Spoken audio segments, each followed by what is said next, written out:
आमको जेतेबेले कहीं आघात दियंती जंत्रणा दियंती आमे भांगी पड़ती किंतु मने पकांतु जेतेबेले माता द्रौपदी को कौरव मानक राजसभा वस्त्रहरण करादाउथिला अपमानित करादाउथिला तांको केही मध्य साहाय्य करि नथिले।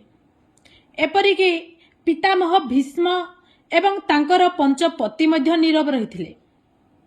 ठीक सेतिकी बेले माता द्रौपदी विश्वास सहित डाकिथिले भगवान श्रीकृष्ण को काहेकि ना तांको जणा थिला जे जेतेबेले मनुष्य मानकर शक्ति ह्रास पाई जाए सेतिकी बेले भगवानकर कृपा आम उपरे पड़ी थाए।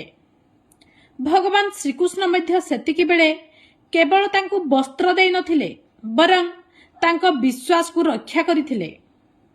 सेहीपरि आमे जदि विश्वास सहित भगवान को डाकिबा ताहले तांकर आशीर्वाद आम सहित सबु बेले रहिबो।